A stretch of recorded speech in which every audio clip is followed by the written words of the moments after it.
Tātad vispirms ielogosimies mājaslapā, es jums nosūtīšu datus, šeit ievadam lietotāju vārdu, šeit ievadam paroli un spiežam, varam piespiest, lai mums atcerās un login. Tātad ieejot mājaslapā mums pirmā svarīgā lieta bookings. Te mums arī būs jāpievieno visi jaunie rezervācijas numuriņi. Šeit mēs redzam, viens jau ir uztaisīts, jā. Mēs viņu varam arī izdzēst, vai nu šeit spiežot uz trash, vai arī iezīmējot šeit un spiežot šeit move to trash. Šis vairāk ir domāts, ja mums te vairāk būtu, tad viņi visi iezīmētot. Labi, pagaidām izdzēsīsim, lai jūs redzat tukšu te. Tātad spiežam jaunu. Un ja mēs arī izdzēsām, jā, tad viņš atrodās šeit miskastītē, trash saucās. Mēs varam viņus restore piespiežot atjaunot. Un ja mēs gribam pavisam izdzēst, mēs piespiežam šeit uz visiem iezīmējās un spiežam delete un apply. Tad viss tiek izdzēsti. Labi, tagad ejam spiežam jaunu. Te šo paziņojumu neņemam vērā, varam uz krustiņu uzspiest, ja traucē, bet tas neatiecās uz mums. Tātad new booking, izveidosim jaunu rezervāciju. Tātad, piemēram, šinos datumos, no piekdienas līdz sestdienai.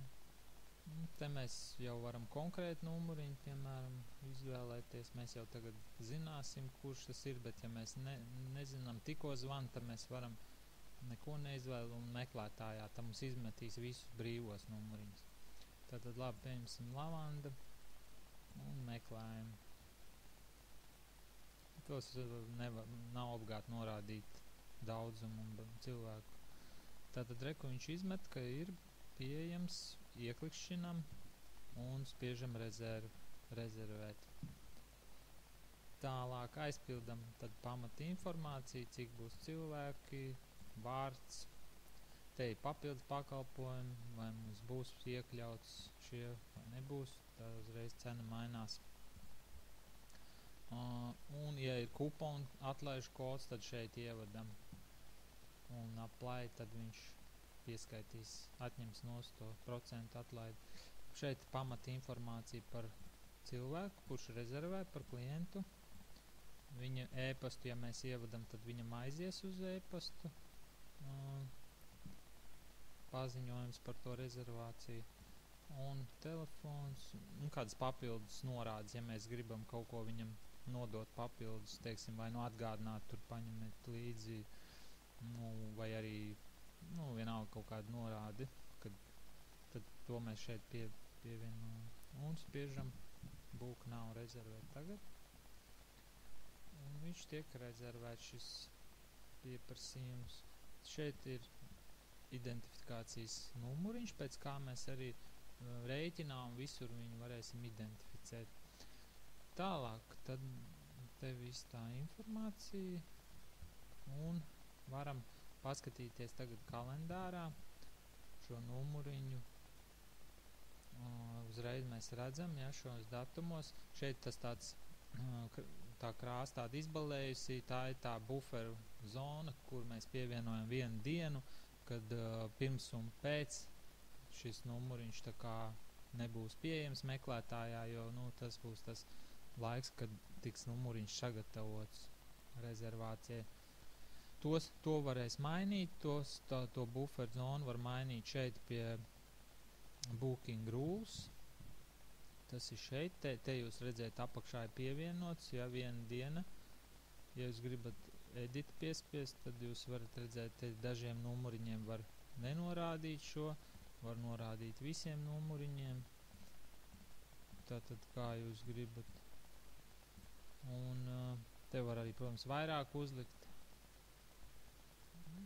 Tātad tagad done spiežot, tad nesaglabājas, ja piespiež save changes, tad saglabājās izmaiņas, teiksim tā, un save changes, tad tiek saglabāts. Te var arī Tātad minimums palikšanas dienas, maksimums palikšanas dienas un dažādi citas noteikumus pievienot. Pagaidām tas jums nav aktuāli.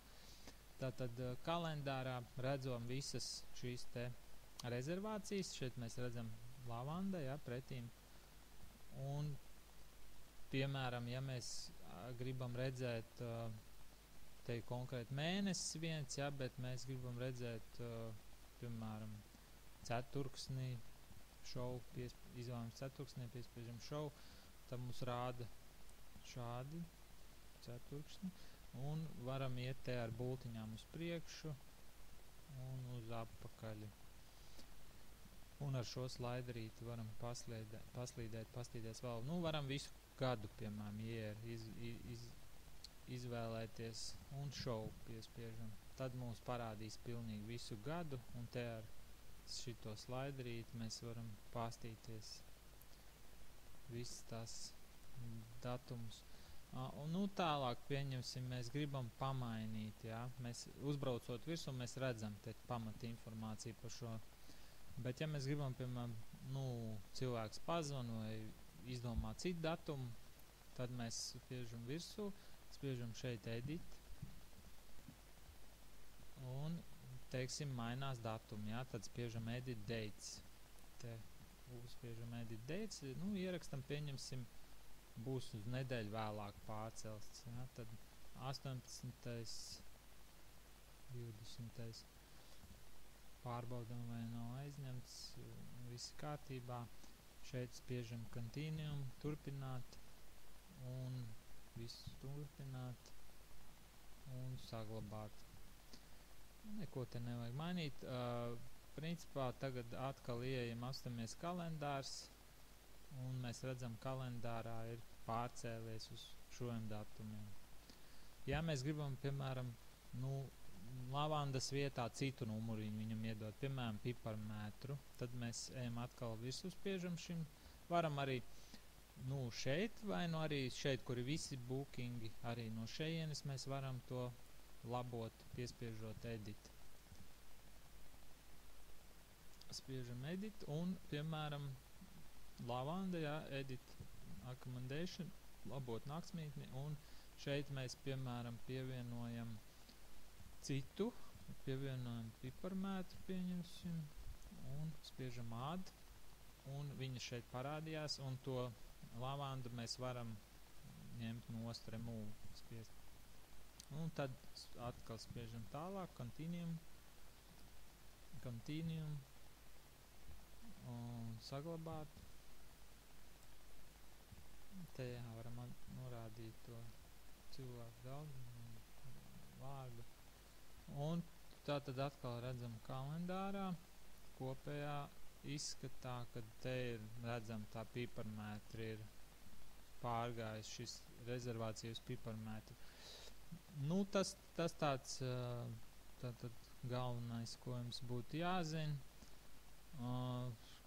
Šeit sync kalendārs šeit būs sasinhronizēts ar bookingiem šie te numuriņi. To jūs, kad bookingā izveidosiet, jūs pēc šiem pašiem nosaukumiem variet vadīties, un tad viņus salinkos no booking tās rezervācijas.